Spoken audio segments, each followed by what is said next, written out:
Okay guys, we're back here now. This is a few hours after that unboxing video.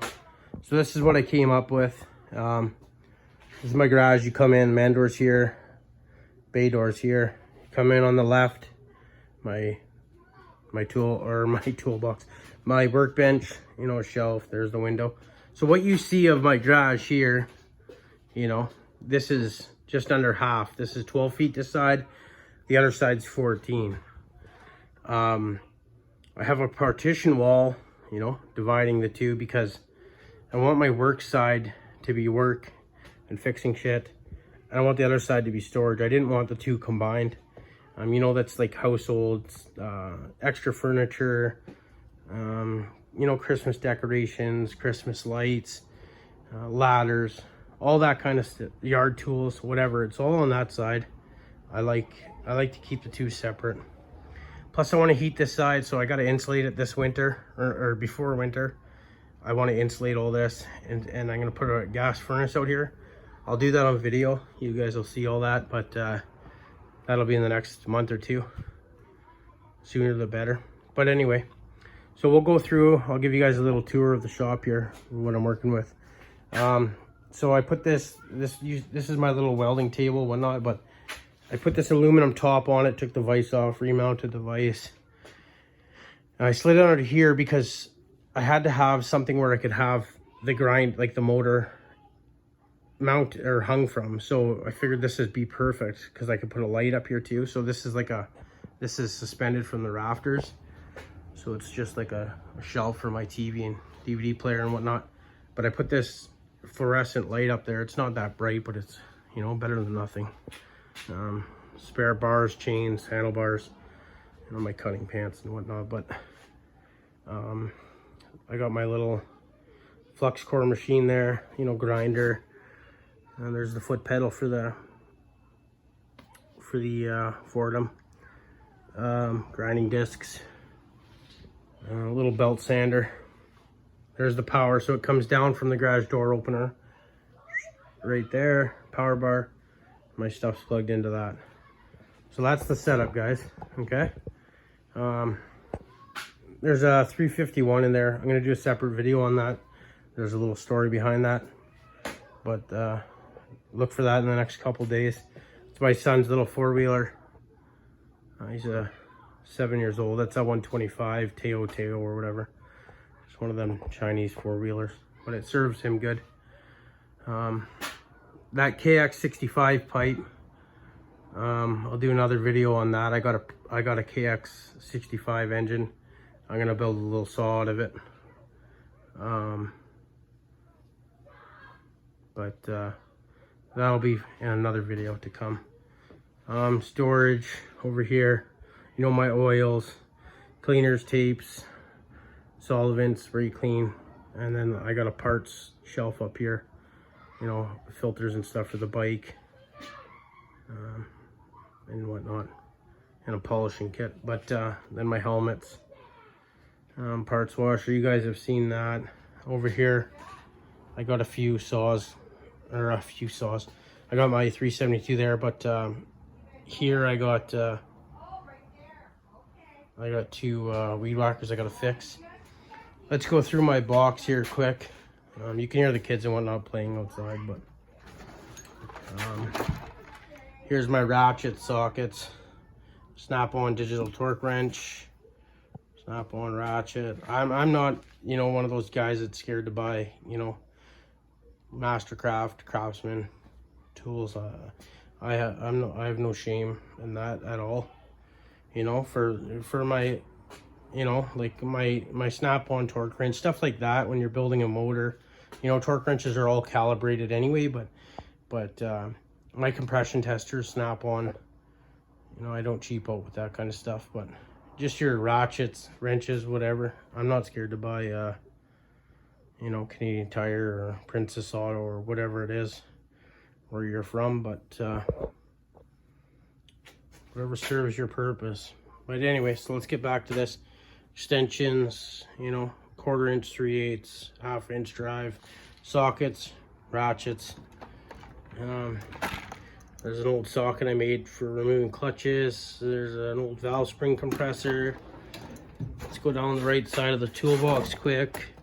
More deep sockets, an air ratchet I never use. I got it from garage sale. Wrenches, standard, metric.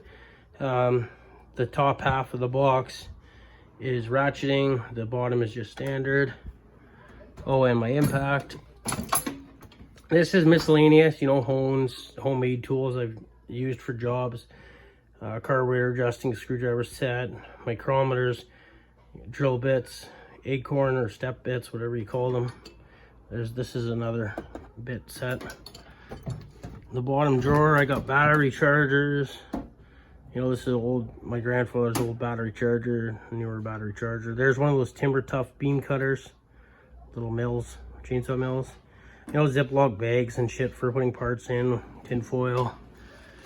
The left side, Snap-on Torx T-handles. This is 6-inch Blue Point bit set. So these are good for like your 1/4-inch driver. These are all Torx on this side. These are good for getting down in cylinder bolts. You know, makes quick work. Turn the saw down. And these are just your standard Phillips Robertson flat.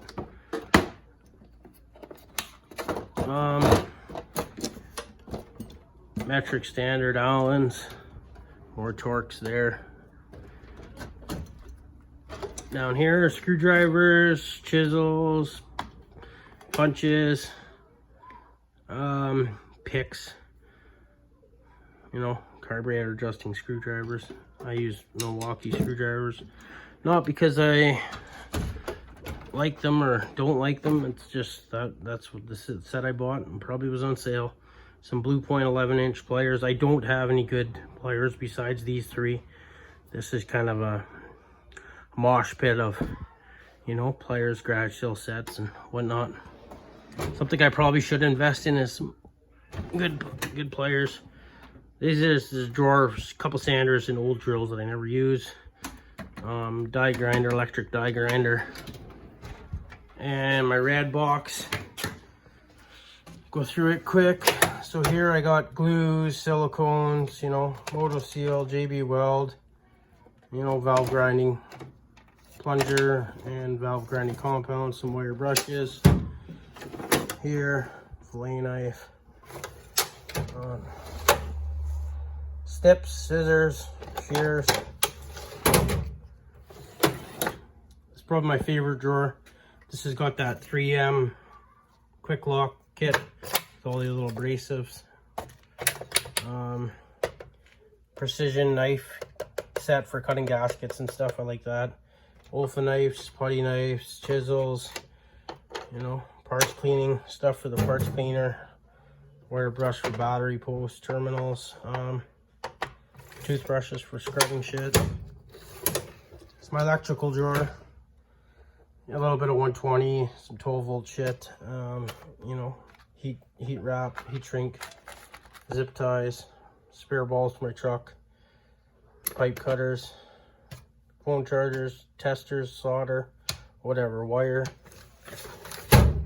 This is hammers and mallets. Like I said, pry bars. Crescent wrenches, that's a shitty compression tester, and small bits that I like to throw in like the 4-wheeler or whatever. This is all manuals for old saws and stuff. It's pretty cool. You know, saws that I've bought over the years that I've gotten secondhand, but from the original owner type thing that they had the manual and receipts from. Receipts and manuals from saws I've purchased new, my welder, whatnot. All the warranty paperwork and stuff. This is kind of my little lighter hoard. Cigar box. You know, rivet gun, staplers, hacksaw, caulking gun. This is my sandpaper. Polishing stuff, 1500. There should be like, or 1000, 1500, 2000. Some used paper, all different sanding blocks, spot putty, putty knives, you know. Scotch pads. This is just some cheap clamps.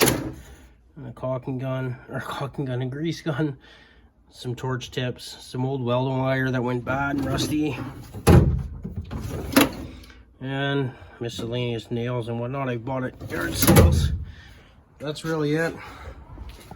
Some nuts and bolts I stock new. I got kits up here that are all saw bolts and whatnot. And there's that green set or case there is a puller, like a flywheel puller, my parts washer, some RT handle, Allen's, and that's pretty well it, guys.